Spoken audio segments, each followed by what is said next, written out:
So let's talk about the Cloverfield paradox. It seems our good friend J.J. Abrams and Paramount Pictures and our nice friends at Netflix decided to pull a big old shabuzi on us and bring a movie that was supposed to come out in the theaters and bring it to homes right after the Super Bowl uh, on a beloved series. I will say I am a big fan of the first movie. Um, I like the point of view type of movies. Started with the Blair Witch, and copied by many others. And then we had 10 Cloverfield Lane, which I thought as a movie by itself was a solid piece, but kind of throwing that into the Cloverfield universe was kind of a cop out. I didn't really particularly care for it. And then here we are with the third one, the Cloverfield Paradox, which kind of gives me the impression that once again, looks like JJ had a movie on his hands that he really didn't know what to do with, and sat down with the rest of his folks at Bad Robot and said, "Okay, how do we make our money back here?" And someone offered the idea of putting this in the Cloverfield universe.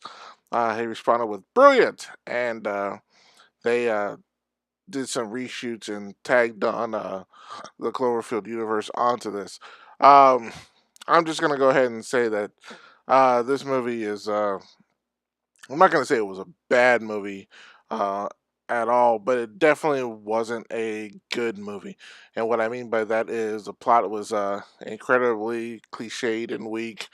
um, the the main parts, this is our station is called Cloverfield, and we're trying to have a reactor, called the Shepherd reactor. It's a particle reactor, and we can run it to multiple universes.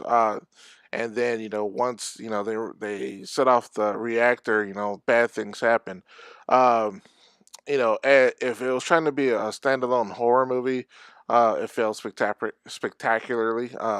There was nothing really scary about it. Anything that you had ever seen in this movie, you've probably seen before, and executed much better.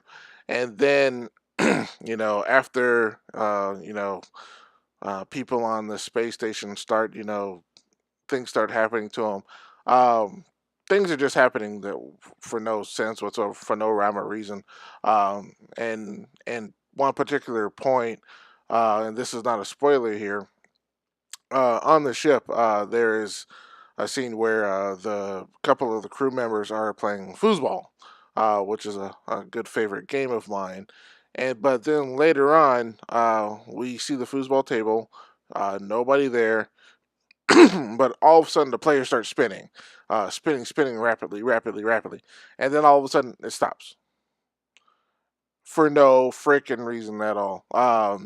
And we're never given any context on what caused it or what's going on or anything. It just happens, and they dedicate a good 30 seconds to a minute of movie time to this particular scene, but in the end, it means absolutely nothing. And at the end of the movie, my wife and I watched it together, and we kind of looked at each other and said, there's a few things in here that just made no sense. So, um, and that in a nutshell is kind of how the movie is.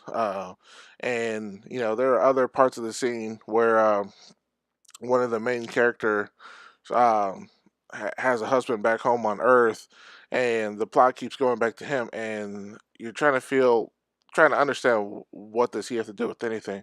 But after watching the entire movie, you kind of get the feeling that these scenes were added on just to include the Cloverfield universe.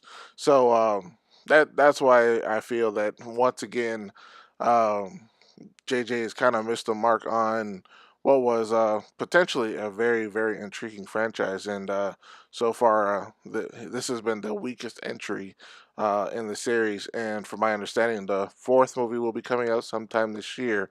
I really hope they take the time to do it correctly, because the first movie, excellent, and the last two, um, not so much as far as the entire Cloverfield universe.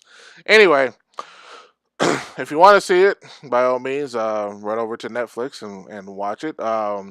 I would say only watch it if you feel compelled to see something that's part of the Cloverfield universe.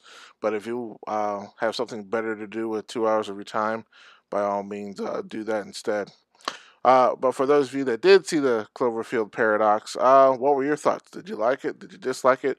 Did I completely miss the mark? Put it in the comments below. And if you'd like to hear more of my thoughts on particular movies, new and old, hit that like and subscribe button.